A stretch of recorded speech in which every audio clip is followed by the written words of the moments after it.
and excited. She believed that she was going to be a millionaire, and she believed it so much that we believed that we were all going to be millionaires. I didn't find out until ranking back to back. I didn't find out until about senior gold that Fallon had slid back in her own business and was stuck in a place for almost 2 years at that point. But she didn't act like it. She acted like a diamond, and that's why we followed her. So I think that it takes real intentionality, right, to show up that way when things are hard. It's easy for us to show up when things are good, but you have to be really intentional and purposeful to show up when things aren't good. So I hope that you'll take away from that just to be confident and contagious. You're contagious either way. So you gotta be careful of what you're spreading, right? I had no network marketing experience when I started. And actually the gist of my network marketing experience was my mom drugged me to a Pampered Chef party. I was a teenager, and it was in the cafeteria of my school. Embarrassed me, right? There's probably like 10 middle-aged women there. And I was asked to come up and demo the apple slicer in front of everyone.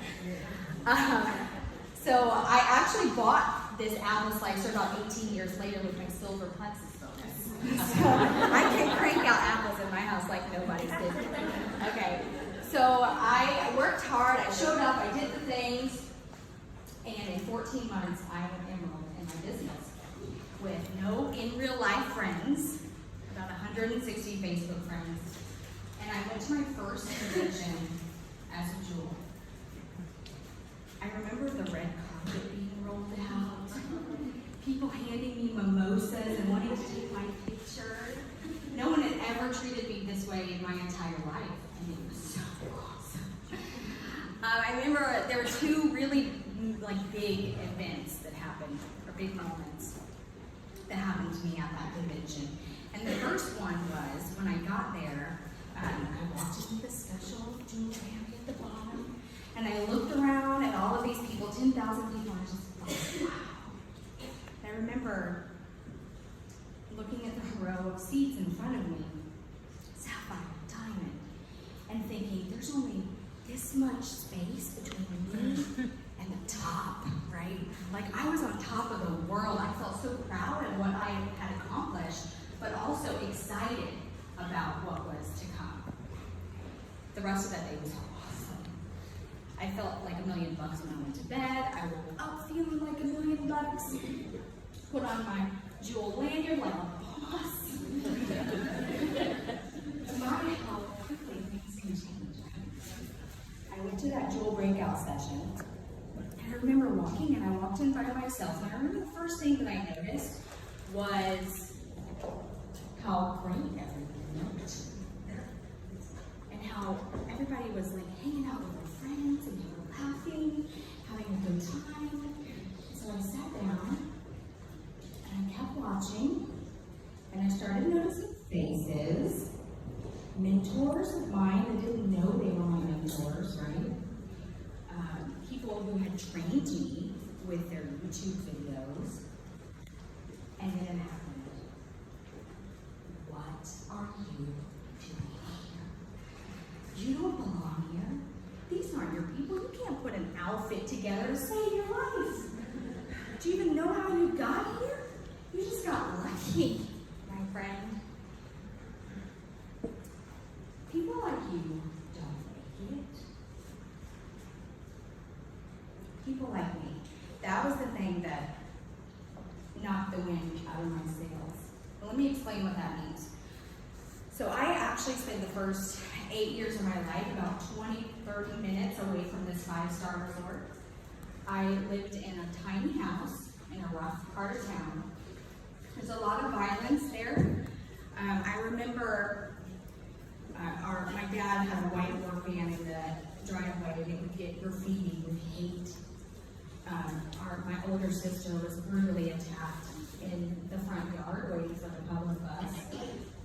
Now we moved to Arizona from Indiana so that my dad can escape a 13-year prison sentence. He took on a new name, and that's where we lived. Things were really hard for us. We struggled.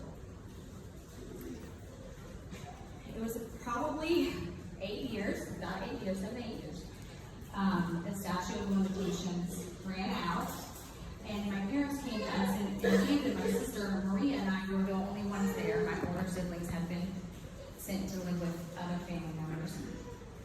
And they handed us a trash bag and they said, if you can fit it, you can bring it.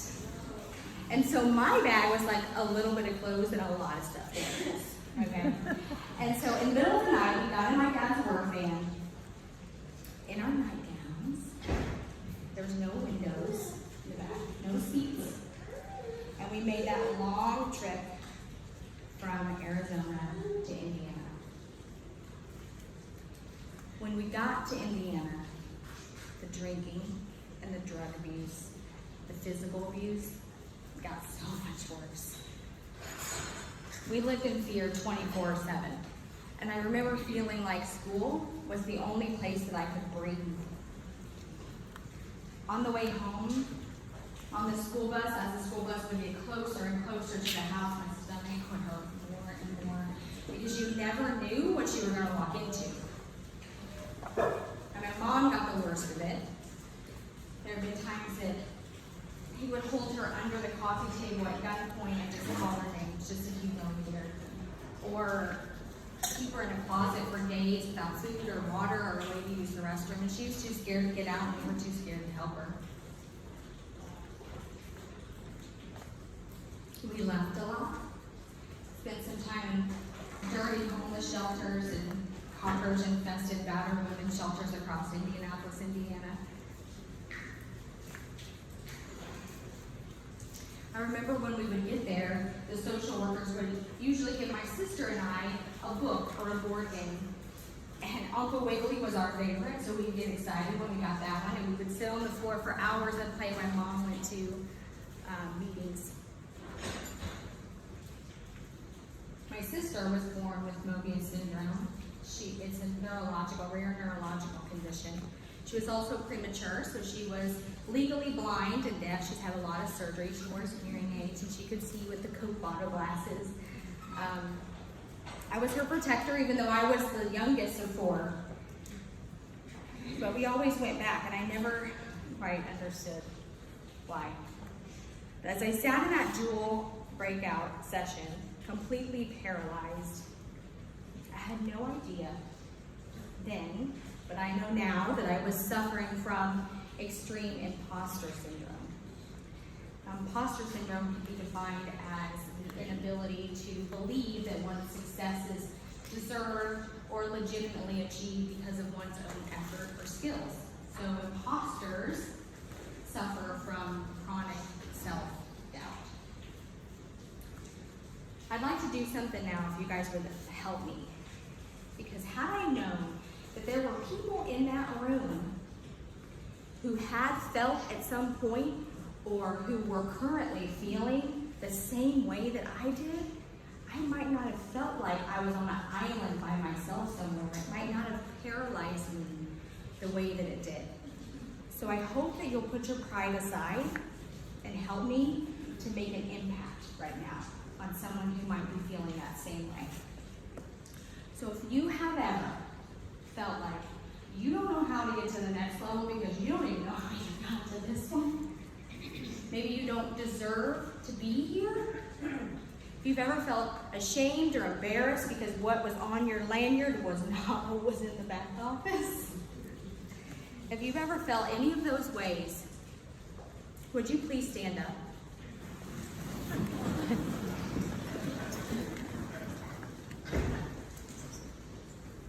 Look around, my friends. You are not alone. And if you are waiting for those thoughts and feelings to go away before you bust out of where you are, you're going to be waiting forever.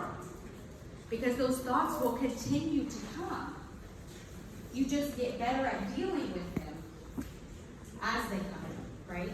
But I'm going to tell you guys something. Those of you who are standing, I'm going to tell you something that I wish someone would have told me in that dual breakout session.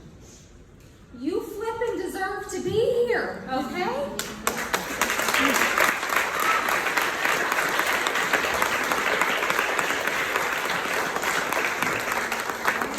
Thank you so much.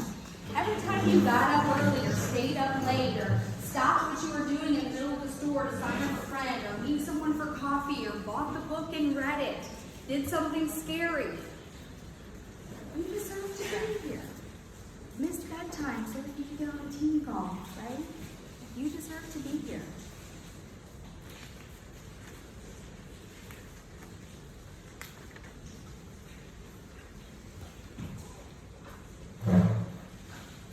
The best book that I ever read that helped me to overcome this self-limiting belief, or at least be able to identify those feelings and catch them and flip them, changed my business, changed my life. Switch on Your Brain by Dr. Carolyn Leaf. If you've not read it, you've got to. It was so empowering to me to realize that if I didn't like my story, I could write a new one. I can control my thoughts, and so can you. And your thoughts control your actions, right? And that paves your way to success. Who here believes that if your cell phone or your computer had vanished off the face of the earth, your business would suffer? Come on, be honest now. Yeah, right? Yeah. Okay, we make sure those numbers are charged, right? We got to charge them in the car, we got to charge them in the house, we get the latest upgrade because of our quality. We got the unlimited data plan because you just never know. Why will we take such good care of these devices? Because we believe they are our business's greatest asset, right? Wrong. You are your business's greatest asset. So why will we take this extra effort to make sure these devices are okay, but we won't take a class to hone a new skill? We won't show up for ourselves 30 minutes a day to do some personal growth and development? You guys, self-love and personal growth is not selfish. It's an important part of your business. It's a business investment. So you've got to make that time for yourself. Now, when I was going through my thing, that's what we're going to call it. I was looking for that jewel. Like, I needed to find that jewel who had lost a lot of her business and then fought her way back and then built her business bigger than ever, and she was doing it. Like, I needed that, and I couldn't find her. I did, however, find a story of a jewel that stuck with me, and I think I found this in the jewel page somewhere, and I don't even know who this is, but this jewel had got some time to talk with Charles. It's not uncommon for you to be doing like a corporate tour and for them to have their door open, and if they're free, they'll wave you in or wave a group in. They're amazing people. So she got some time. I don't know if that was Al, but in my mind that was Al. So she got some time with Charla and she spilled the tea. Anybody got teenagers know what the tea is? Yeah, okay. So she spilled the tea on herself and her business. I'm so discouraged, I lost this, my points went backward, I don't know what to do. You know what Charles said? You did it once. Do it again. That stuck with me. So simple, yet so profound. You did it once, build it again. If you're writing, write that down. Build it again. You've already done it one time. Do you guys know it's quite normal to slide backwards in your business? Do you know it's normal in this? People don't talk about it. I'm going to talk about it today. It's normal for you to have to rebuild part of your business in this industry. You know, Eric Worre is an industry expert, and he publicly shares that he had to rebuild his business 7 times. Why would you be any different? It's okay. There's nothing wrong with you. It just means there's more growth and more work that needs to be done. And that's okay. So I got down to senior Ruby points in my business. And I rebuilt my business bigger and stronger than ever. And I'm going to share with you guys how I did that, but I have to say this first. It's important for you to know that everything I'm going to share with you that I did to overcome, I did while I worked my business. You cannot stop working your personal business. This is not a work or situation. It's a work and. And if you want this bad enough, you'll show up for the and part, okay? But I never stopped showing up for my team. I never stopped showing up for myself. I never stopped doing income-producing activities 6 days a week. I don't work on a Sunday. Jesus said no. 6 days a week, IPA. I never missed a team call. I never missed an IPA challenge. I was doing the thing. There's not been a month in almost 5 years, 5 years in March. I've never not recruited someone in a month. I never stopped working my business, and you can't stop working your business while you figure this out. The very best thing that I ever did for my business was partner with God. So there was a point in my business where I was like, Jesus, take the wheel, right? And he's like, it's about time, Kodie. But I run everything by him. Everything that I do for my business, the team page, whatever it is, I run everything by God. And he had a message for me in 2018 that I'd like to share with you. Again, I was at convention, down there at that fabulous jewel seating, feeling like I did not deserve to sit there. I felt like I didn't deserve to use the bathroom without a line. I didn't feel like I deserved to have those snacks or to be on the stage holding that jewel, knowing that I wasn't really one. That's a bunch of BS, by the way. When you're a jewel, you're a jewel. But I stood there and I remember feeling that way. And I was sitting and the day had gone, the entire day, and there was a jewel sitting in front of me. And she turns around and she looks at me, and then she looks at my guest and she introduces herself to my guest, which was my cousin, Chris Lehner. She's a gold ambassador under me. And then she turns back around and I thought, She turns back around and she looks right at me in the eyes and she says, this might be a little weird. But ever since I came in here today, God has been telling me to tell you something. Now, I don't know if this is going to mean anything to you, but you are a big deal. This poor woman, I started ugly crying. The arena. Like, you know that ugly cry where you go like this? I did that. I'm a big deal. And I didn't believe it. But if God says it was so, it was so. And in that moment, I decided to believe it. And you know what's funny? Yesterday, I don't know where she's at. I just seen her. Kristen Abar. There you are, girl. Okay. Yesterday, when Alec was on the monitor, making us all laugh because we couldn't see his mouth.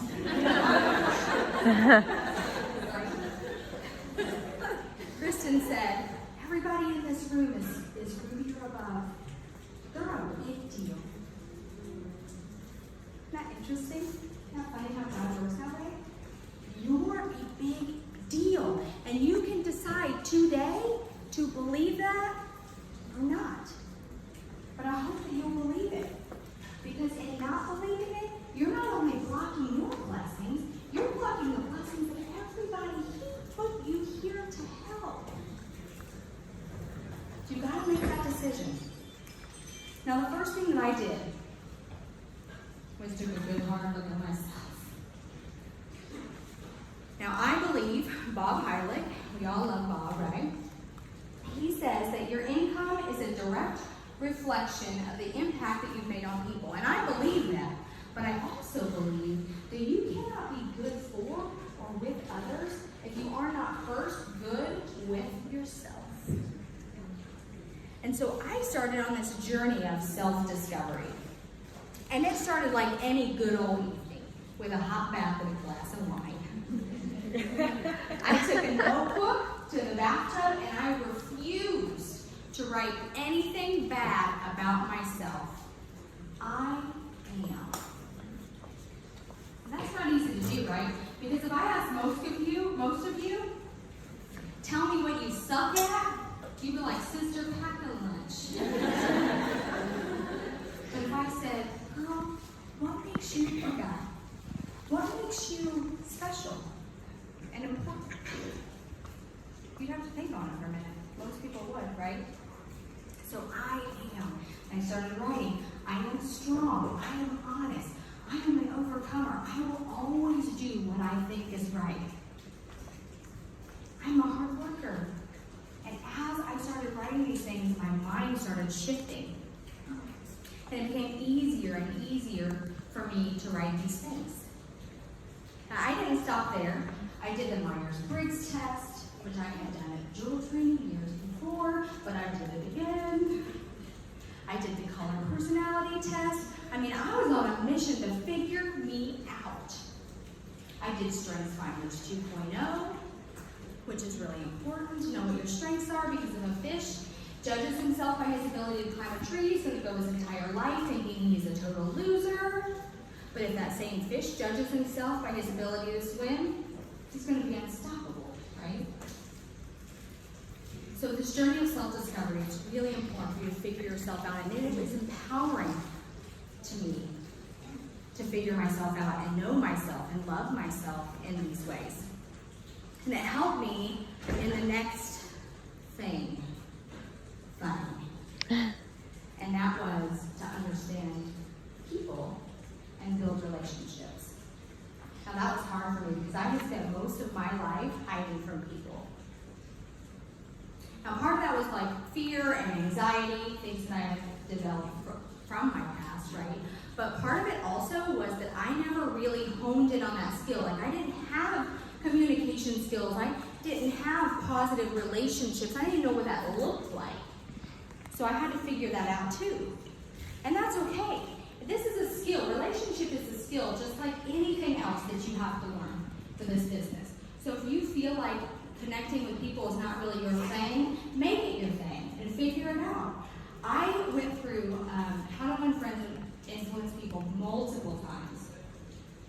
And as I read it, I put things into action immediately. I didn't wait till I finished the book.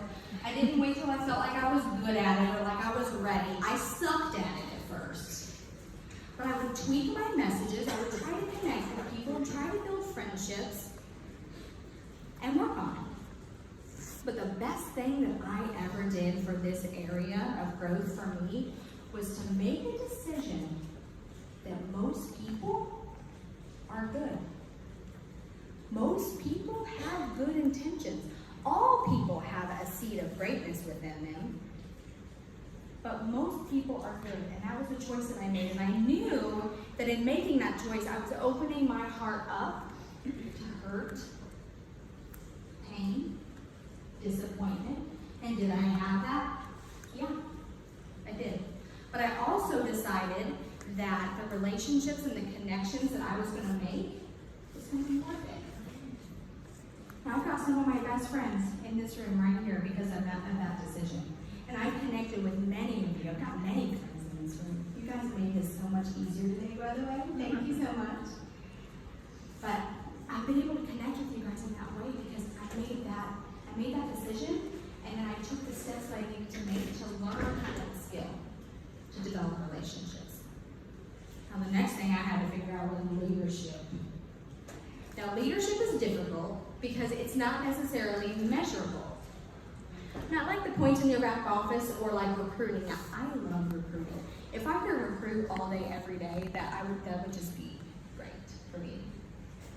But I could control my effort and ultimately control my outcome, right? I could see my numbers going up, and that was measurable. Leadership's not really that way because once you start, the process never really stops. And sometimes to see the fruit of that labor, it takes a long time. So you have to trust the process and know that it's important. But I took my leadership development just as seriously as I took my personal development. 21 irrefutable laws of leadership was like my Plexus Bible. I went through that multiple times. I did develop the leader within you and develop the leader around you. I got the workbooks. 30 minutes a night, non-negotiable. I told my kids, like, you have to be puking or bleeding or puking while you're bleeding. Okay? For me to not get this done. It was that important. I'm going to tell you why it was important. Got another story for you. first year that I didn't make Hawaii, man, I was devastated. But I didn't need help navigating those feelings. They just sucked. What I did need help with, though, is how to tell my team members. I felt like a disappointment. How can I lead these people if I feel like I'm wandering? How can I tell them how to get to the destination if I can't get to the destination, right? So I reached out to Sonia Dudley because she's like the Black Cecilia.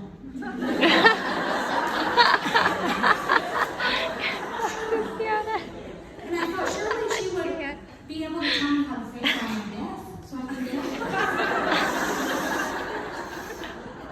Well, she didn't. Here's what she said.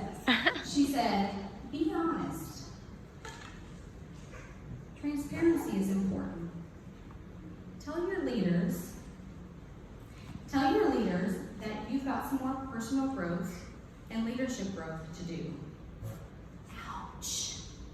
Faking my own death sounded so much better.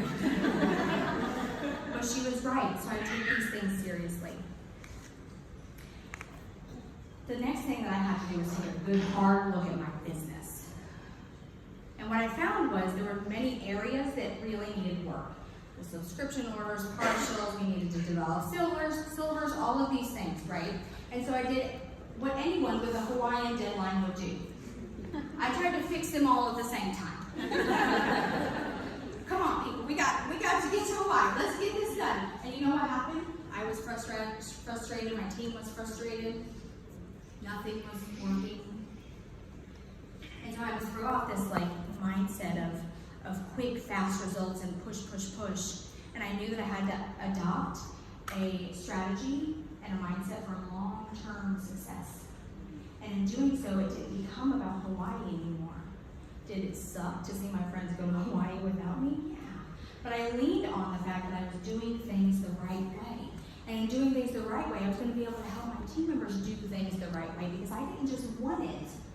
I wanted it, I wanted to keep it, I wanted to grow through it to the next level, okay? Be careful at this part.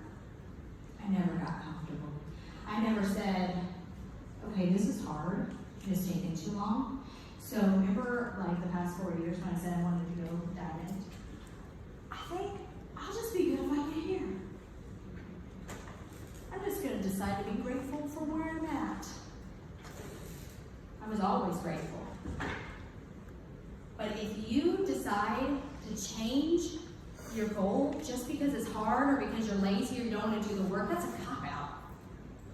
Whether you terminate your account and quit, or you sit back and collect a paycheck because you're scared, a quitter is a quitter is a quitter, in my opinion.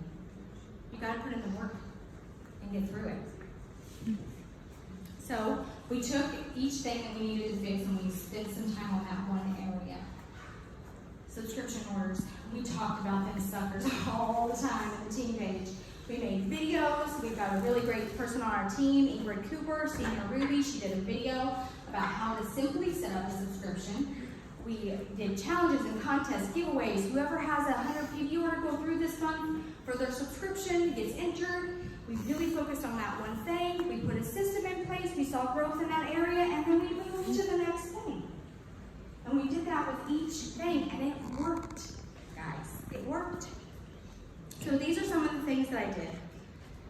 Some of the areas that I focused on. And anytime I started feeling a little funky in my business, I did it again.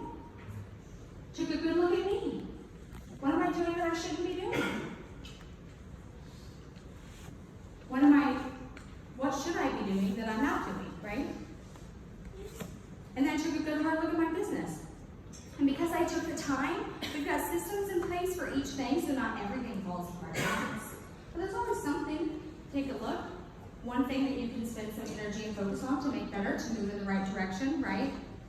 When I was asked to come here, guys, and share my story with you, my comeback story, I thought, I was born for that. I've been coming back since I was born, right? I can do that. So I consulted my business partner, best business partner in the world, and I said, God, help me to inspire these people, to empower them to get back into the driver's seat of their lives and in their businesses. And he gave me one word, and it was hope. A lot of you guys just needed to know that it was possible. I mean, it sucks that I had to be the one.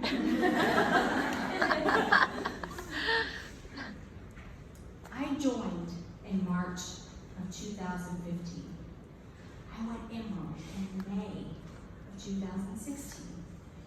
I didn't hit it again for almost 3 years. I got down to senior Ruby points. I never gave up. I never stopped fighting. February of 2019, I hit it again.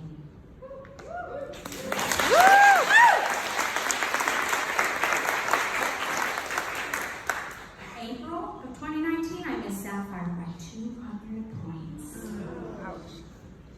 I won all of the convention contest prizes last year, and I was one of the top earners in the Emerald Extravaganza contest.